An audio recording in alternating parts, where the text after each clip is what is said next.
한 달에 한 권 가인지 클럽 도린입니다. 오늘 저와 함께 보실 책은 컨셉추얼 싱킹, 생각하는 방법을 생각한다. 세멘 파커스에서 출판된 책이고요. 저자는 요시카와 데스토라는 분입니다. 일본 최고의 비즈니스 싱킹 전문가, M&T 컨설팅 이사 재임 중이신 분이고요. 어떻게 컨셉추얼 싱킹을 해야 하는지에 대한 사고적인 관점을 소개하고 왜 중요한지, 그리고 어떻게 해야 되는지, 컨셉추얼 시대에 생존하는 방법에 대해서 알려주고 있는 책입니다. 컨셉추얼 스킬은 1955년 하버드 비즈니스스쿨 로버트 카츠 교수가 제창한 개념으로 주변에서 벌어지는 상황과 현상을 구조화하고 개념함으로써 문제의 본질을 파악하는 능력을 의미합니다. 컨셉추얼 싱킹을 잘하는 리더는 현상을 큰 틀에서 파악함으로써 전체 최적화에 도움이 되는 컨셉트를 구상하고 기획할 수 있습니다. 컨셉추얼하다는 의미에 대해서 보겠습니다. 컨셉추얼하다는 것은 본질을 꿰뚫어보고 이를 바탕으로 사고하고 행동하는 것을 의미합니다. 좀 더 구체적으로는 언제나 본질을 간파하고 본질을 고려해 문제 해결, 의사결정, 커뮤니케이션 등을 하는 행위라고 표현할 수 있습니다. 그렇다면 어떻게 컨셉추얼을 할 것일까? 관련해서 여기에 세 가지의 조건이 나옵니다. 첫 번째는요, 보이지 않는 무언가를 파악하는 것. 두 번째, 가치를 판단하는 것. 세 번째, 전체를 바라보는 것. 이렇게 세 가지의 조건이 나옵니다. 개념화한다는 것은 본질을 파악하는 것과 뗄 수 없는 관계이지만 본질이라는 것은 눈으로 직관할 수 없는 경우가 많습니다. 예를 들어 실수가 잦고 일 처리가 느린 사람이 있다고 가정해 보겠습니다. 한편 실수는 거의 하지 않지만 지각을 자주 하는 바람에 결국 일을 신속히 처리하지 못하는 사람이 있다고 해봅시다.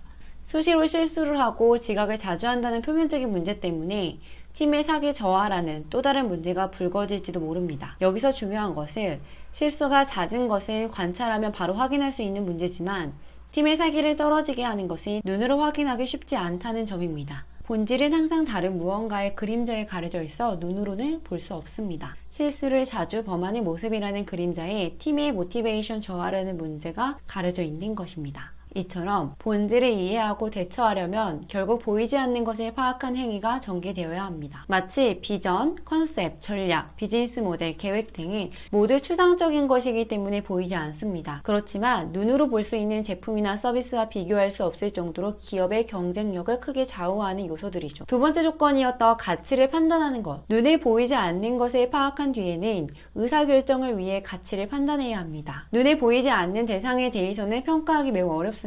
예를 들어 비전이나 컨셉의 우수성을 평가하는 기준으로 많은 사람들이 언급하는 것이 참신성이나 재미입니다. 그러나 사람마다 참신성과 재미를 느끼는 기준은 서로 다르기 마련이죠. 즉 주관적 판단의 영역인 것입니다. 물론 리더가 주관적으로만 판단을 내리면 직원들이 수긍하지 않을 수 있으므로 객관적인 관점에서도 바라볼 필요가 있습니다. 세 번째 요소였던 전체를 바라보는 것. 본질을 파악하려면 큰 그림을 보고 부분을 파악하거나 부분을 보고 큰 그림을 그릴 수 있는 능력이 반드시 필요합니다. 큰 그림을 그리려면 공간과 시간 관점에서 종합적으로 고려해야 합니다. 여기서 종합이란 다양한 요소가 모여 하나의 전체를 구성하는 것을 의미합니다. 이렇게 컨셉추얼을 위한 세 가지의 조건을 보았는데요. 지금까지 설명한 세 가지 요소를 통해 본질을 이해한 뒤 이를 바탕으로 생각하고 행동하는 모습을 가리켜 개념화한다라고 표현할 수 있습니다.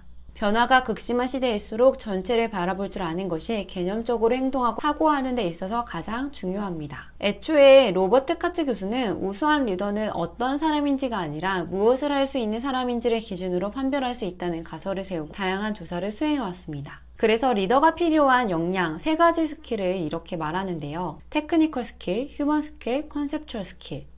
테크니컬 스킬은 업무를 수행하는 데 필요한 지식과 스킬, 직무를 수행하는 데 필요한 전문 지식, 업무 처리 능력을 의미합니다. 휴먼 스킬은 인간관계를 관리하는 스킬, 어떻게 소통하고 설득해야 할지를 판단하고 실행하는 능력이죠. 컨셉추얼 스킬은 주위에서 일어나는 상황과 현상을 구조적, 개념적으로 파악하고 문제의 본질을 간파하는 스킬입니다.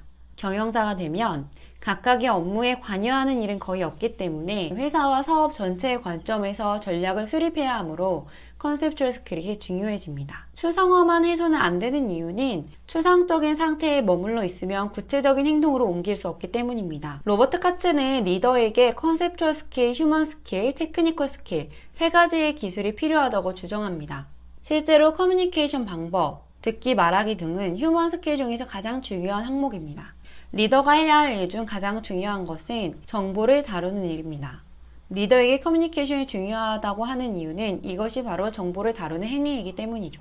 그렇기 때문에 리더가 현장의 실무 담당자보다 더 많은 정보를 가지고 있을 것이라고 단언할 수 없습니다. 특히 고객에 관한 정보는 실무자가 더 많이 가지고 있을 수밖에 없습니다. 이 때문에 오늘날에는 중앙 집중형 경영보다는 현장 일임형 경영이 더욱 합리적인 방식이라고 할 수 있죠. 컨셉추얼 시대에서 보이지 않는 것을 파악하고 가치를 평가하며 전체상을 머릿속에 그려나가며 사고하고 행동하는 것이 중요해졌습니다. 결국 새로운 시대의 문제를 해결하고 의사결정을 하기 위해서는 로지컬 싱킹뿐만 아니라 이처럼 눈에 보이지 않는 개념적인 것에 대해 이해도 필요한 것입니다. 그래서 창조력, 공감력, 직관력 이 세 가지가 컨셉추얼 시대에서 살아남을 수 있는 키워드가 될 것입니다. 컨셉추얼 싱킹, 생각하는 방법을 생각한다 책이었습니다. 가격은 16,000원이네요. 다음 주에도 현장에 도움이 되는 가인즈 북클럽 추천 도서로 인사드리겠습니다. 한 달에 한 권 가인즈 북클럽.